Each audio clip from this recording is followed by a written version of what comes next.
This is the story of Sheffield's most iconic landmark that no longer exists. The hole in the road, where half of Sheffield met up, shopped or stood staring at that rate-famous fish tank. This spot wasn't always concrete and escalators. For centuries it was Sheffield's old marketplace, right at the city's heart. But after years of decline and the big 1960s road plans, the area was cleared to make way for something modern, something bold. And in 1967, the hole in the road opened, a sunken roundabout with an underground maze of curved walkways, escalators and tiled tunnels. And built into the wall, that fish tank. Jarvis Cocker says one of his earliest memories was being taken to see the fish tank as a reward for behaving on a shopping trip.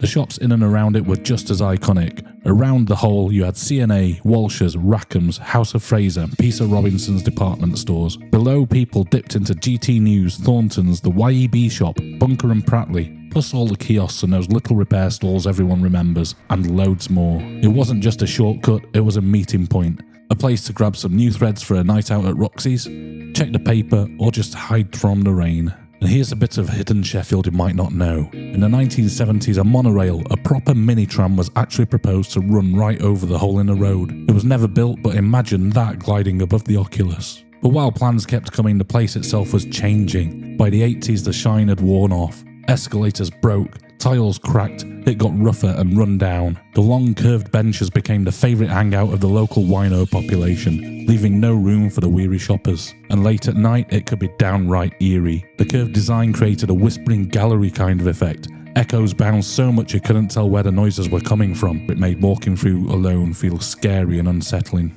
The hole in the road's days were numbered, and its ending came quicker than anyone expected. In the early 90s, Sheffield built the Supertram, and the hole in the road sat right in the way. So in 1994, the entire underground system was filled in, reportedly with rubble from the demolition of Kelvin Flats. The Oculus vanished, the roundabout disappeared, and Castle Square became the road-level tram stop we see today. But here's something you might not have noticed. Look at Castle Square from above. The paving still follows the same circular pattern as the old hole in the road. A quiet little nod to what used to be there. For some, it was futuristic. For others, it was grim as oak. But for thousands, it was childhood and nostalgia. The cold steps, the smell of damp concrete, waiting by GT News, running to C&A, and that magical fish tank glowing in the wall. So tell me, what's your memory of the hole in the road?